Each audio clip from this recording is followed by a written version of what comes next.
cha ơi nó một tuần là trong á tôi sẽ bị nó tại sao á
để bỏ chơi à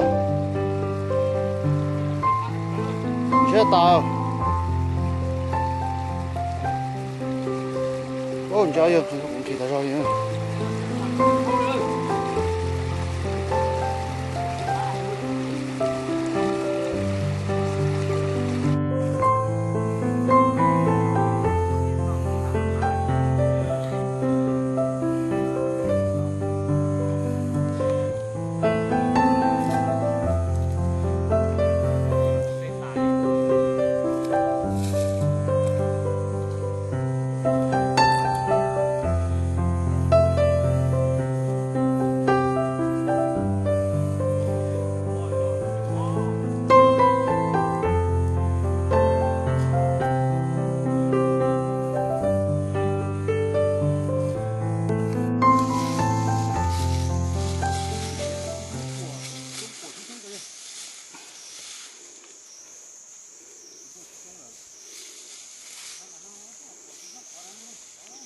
chắc cần tí nó to lâu chắc cần nó to tí à sát tí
có mong gãy túi từ xóa rồi.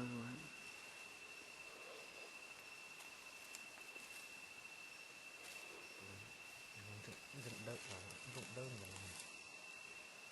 tê tụi nó vui giỏi tụi nó lộ ngồi giỏi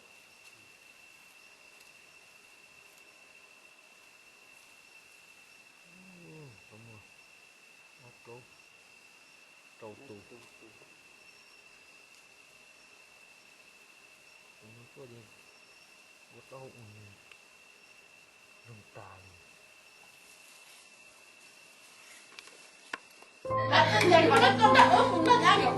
nó cái nó là thở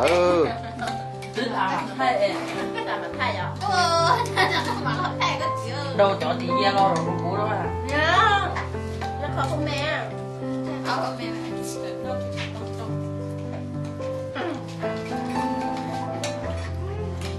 tí nào nha rồi con má nó on nó của đứa trời của nó còn là hay nó đó cái lon của nó đấy nó sao bóng này không sao chứ nhá cửa đứa trai là bé con nòng nhá thì cái cũ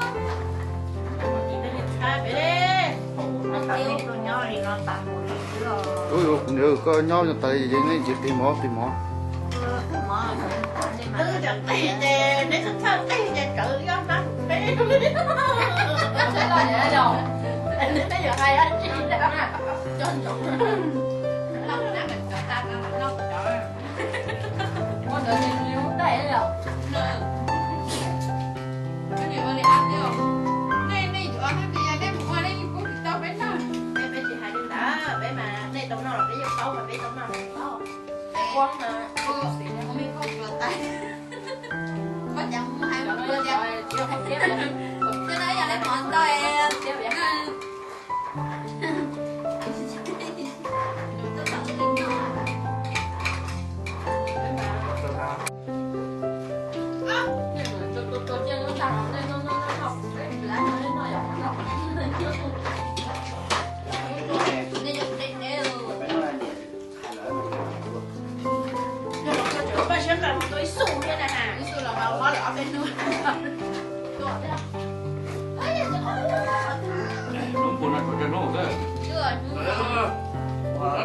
cô bạn làm thay cho nó no, cô bạn làm thay đó, đúng rồi. Rồi nhân gõ thì tôi cho nó một miếng.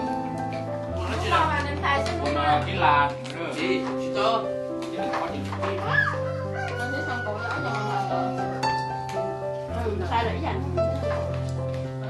Và chả không sao chả cái còn có bạn sầu có tên nó nhân là. Nó liền nha. Trên thì cứ sạch đấy. nó chập của nó Dạ làm thay.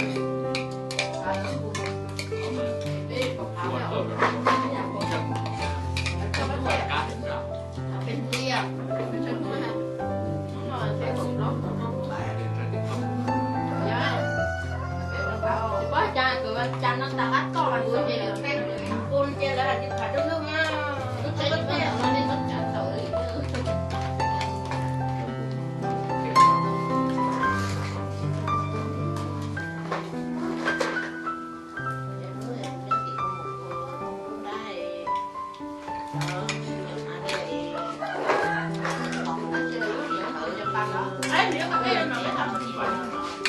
Con cho làm một cái đâu. Cái là nó nè. Cái đi làm chi.